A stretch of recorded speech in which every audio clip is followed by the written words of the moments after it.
And the first talk that we're going to start with is also from Unity. So it's the Superstar session, How to Win in a Fragmented Mobile Market. So I'd like to invite to the virtual stage Nikita Zatsepin. Sorry, Yeah. Please correct me on your last name. Yeah. Hi, Martin. How are you? Hey, nice to see you. So when you're ready, the stage is all yours. Awesome. Well, hello, everyone, and thank you for joining to the session today.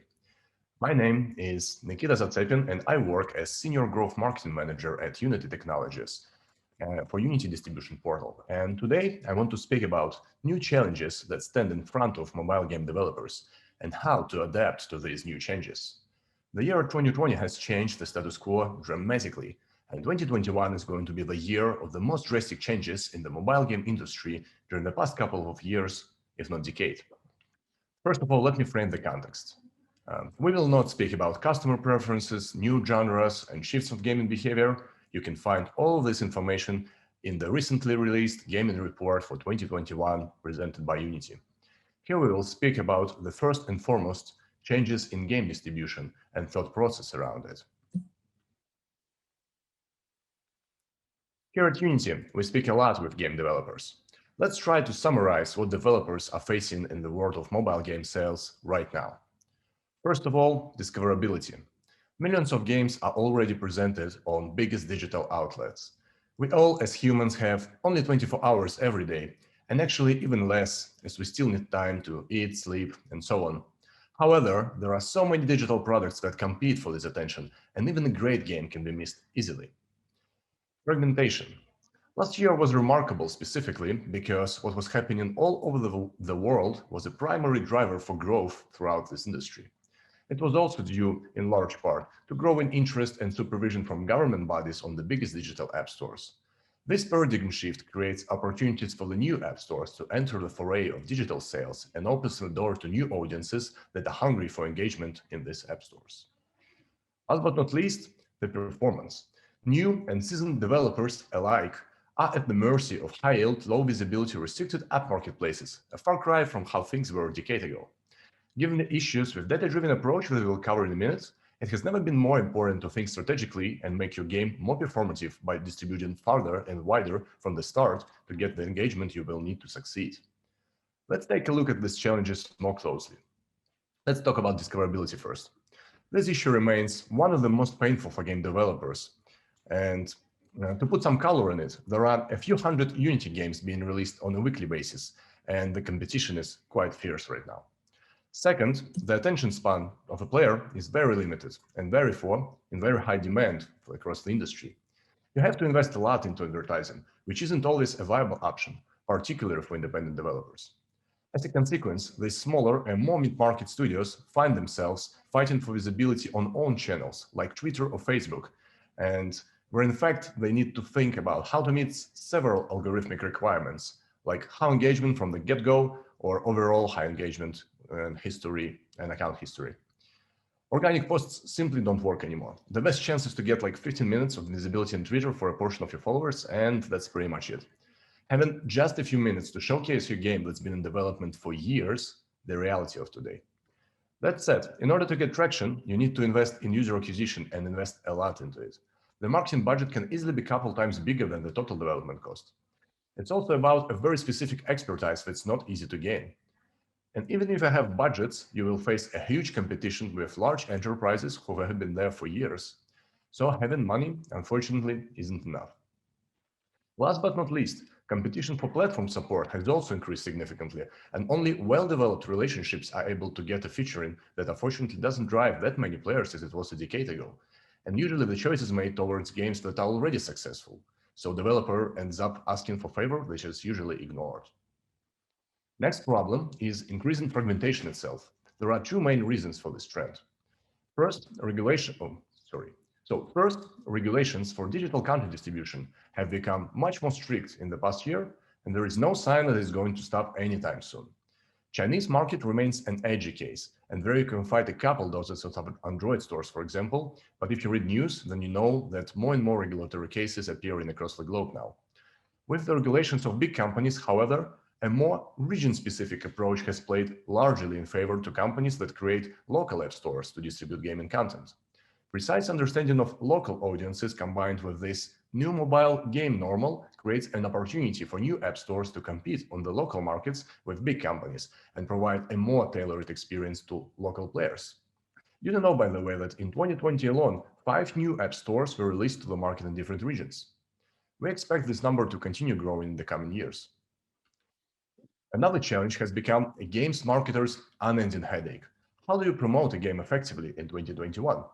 Usual performance marketing strategies will not be relevant anymore with the new policies coming from Apple, and other companies will likely to follow. Before iOS 14.5, the whole ecosystem worked pretty straightforward. You feed traffic sources with app data and let them show you the right user for your game. And that is all changing right now. You won't be able to find your user that effectively anymore. That means that games that use edge monetization models, for instance, very low DAU with the very high average revenue per user, won't be able to target these users precisely. The same goes for games that rely entirely on ads. eCPM will likely decrease for the same reason. Platform relations will become even more important as less opportunities will be left outside of the stores. All of this means that scaling through only paid user acquisition will not be optimal anymore, and developers will need to remember old product marketing days and channels that were forgotten. We at Unity see all these changes also as opportunities that are needed to be embraced, and new strategies should be created while launching new games to the markets and supporting current projects. One of these strategies could be to try new distribution channels for your Android mobile game. We see a growing interest in new markets which have been becoming more prominent into 2020 and now even more in 2021. Here you may see just a few examples of global storefronts. Let's leave China alone. But before we dive in, let's discuss why these stores are important to consider in your publishing strategy. First of all, there are incredibly accessible markets that want more quality content. That means if you have a great game, there is a good chance to get quite some organic traffic from these stores and start monetizing straight away. Second, the teams from these stores are usually very open and focused on creating long-lasting relationships with game developers. As these stores grow, being with them from the early years is very important from the long-term perspective. Third, better terms. By that I mean revenue shares, incentives, and everything that platform can do for a great game to ensure it gets what it deserves. And last but not least, these stores usually represent local markets, and they know these markets well enough to create a competitive advantage for the both players and developers there. But how big is this market? Let's dive into the numbers. According to Newzoo, an estimated 1.7 billion of mobile gamers will be using alternative app stores by 2023 across all platforms. That will be equal to 5 billion revenue outside of China in 2021. With China, this number will likely to be multiplied by several times. Another important fact, though, is that alternative app marketplaces are growing faster than the biggest stores. Obviously, though, they're all similar, they are smaller in comparison, but this doesn't mean they are empty and there is no demand for such stores. But what's behind this growth? How do they scale? There are multiple reasons for that, and I've already mentioned a few above. However, the two most important factors are emerging markets growth and payment availability in these markets. Let's dig deeper into this. Emerging markets are growing faster than other regions. According to Newzoo, Middle East and Africa grew up by 8% and LATAM by 7.4%, comparing to 2.6% in the US. And very important to mention low credit card availability in some of these regions, and no surprise that the majority of traffic and demand for alternative app stores go out from there. Another very important reason for alternative markets to grow, they effectively solve the last mile problem of a potential customer as they support lots of local payment services that are relevant to that player. One of these payment methods is direct carrier billing, or DCB. Let's take a look at the numbers. By 2023, 39% of smartphone users will be using DCB globally, the majority coming from Africa and Middle East. The revenue from this payment method is also skyrocketing. Up to 59% growth is expected from 2020 to 23 globally, and biggest contributors will be emerging markets again. For example, Africa alone is going to reach 130 million of DCB users and over 1 billion revenues by 2023, which is a 60% increase from 2020. But there is an obvious bottleneck here for releasing your game to so many stores. You would normally need to create builds for each of them, and each has its own specific set of requirements. As such, you would have to create several store-specific SDKs and test them thoroughly, and only then you will need to deploy them. And please don't forget about each update of your game, right? It will need to go through the same process again. Doesn't sound too exciting, does it? What can you do with all of that? Well, there are a couple of different ways you can go. For instance, going through a publisher is a classic.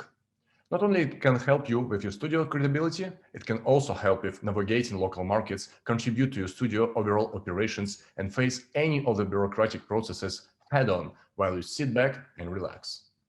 But all of that comes at a cost. Namely, a lower revenue share, a lack of control over your games, and above all else, it's really hard to get a publisher. Similarly, a distributor can help greatly. They already have the established platform relationships, and they too stem the tide of bureaucratic and operational troubles. But they can also take a sizable chunk of your revenue, and they make you dependent on them for growth, leaving you no room for you to promote your titles the way you would like on the stores. Also, you won't be able to establish relationships on your own with your partner platforms. And again, not easy to sign such a deal, as distributors usually aim for the top 5–10% of the games. That means that most likely 90% of all the listeners of the speech will likely not be able to sign such a deal. Then you can do it yourself. Quite simply, this maximizes your studio autonomy, allows direct access, and allows you to build direct relationships with platforms. It also offers the least complicated and highest yield of revenue returns and doesn't demand a certain game type or studio reputation for App Store publishing. But again, while the DIY approach is clearly the most rewarding, it typically requires many more resources than you have.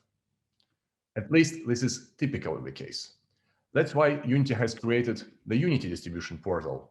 And the Unity Distribution Portal, it's a free self-serve solution that allows publishing to multiple Android app stores simultaneously and also automates build deployment. It supports free-to-play IP-enabled games and also premium made with Unity games. It was launched in August 2020.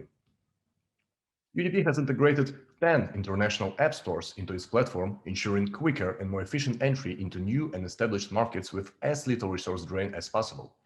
This made UDP an attractive option to developers and studios across the globe. In fact, a lot of developers already use UDP as a part of their publishing strategy. Since August 2020 till January 2021, more than 900 studios spanning the globe opted into UDP for its resource-considerate distribution capabilities. Those 900 studios published more than 1,300 games through UDP. You can use UDP in any phase of your game's life, but most exciting results could be if UDP was considered at the launch. This was the typical lifespan of a mobile game only a few years ago. Usually, you soft launch it on Google Play, then release it on App Store, and then you buy traffic for these stores. Today, the situation is different, so it requires a more streamlined self-serve approach. With UDP, you can create incremental revenue growth without the extra hassle, and due to being able to do it yourself, your game trajectory can look more like this. Another strategy, though, could be to launch on alternative app stores first. This is how the developer of game Dystopia decided to do, and this is his story. First, let me tell you a few words about the game itself, right?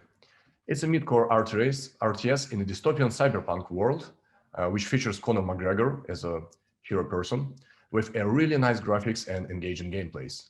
The developer, Beetroot Lab, was interested in how they can maximize organic users before heavy investment in user acquisition. UDP launched just about time, and the decision was made to release the game first on Huawei App Gallery and Samsung Galaxy Store, that are the largest Android app stores outside Google Play now. The idea was to get as much platform support and possible traction as possible. The efforts were well paid off. The launch helped to prove the monetization potential at scale and set proper benchmarks for massive UA launch. But let's dive into the numbers. Okay, so day 14 since the launch. 42% of all Android registrations in the first 14 days came from Galaxy Store and App Gallery, but what's more importantly, it was about 40% of total Android revenue. But you might ask, okay, 14 days, what happens next? Even after 4 months after launch, App Gallery and Galaxy Store together drove the same number of registrations as Google Play, and from the revenue point of view, it was about 14% of total revenue of the game, or 30% if looking at Android revenue only. So, in order to sum it up, UDP significantly reduces the obstacles of self-publishing. First, it allows you to enter markets with less competition for now. Also, it creates incremental revenue channel without additional investment. Third, it provides a single console for reporting and deployment to all of the stores connected to UDP. And last but not least, it reduces the costs needed to create and maintain builds. And do you remember the slide that I've shared with you just a few minutes ago? With UDP, this slide will change dramatically. UDP takes all the hard lifting, allowing you to focus on creating great experiences for your players and build long-lasting relationships with platform owners.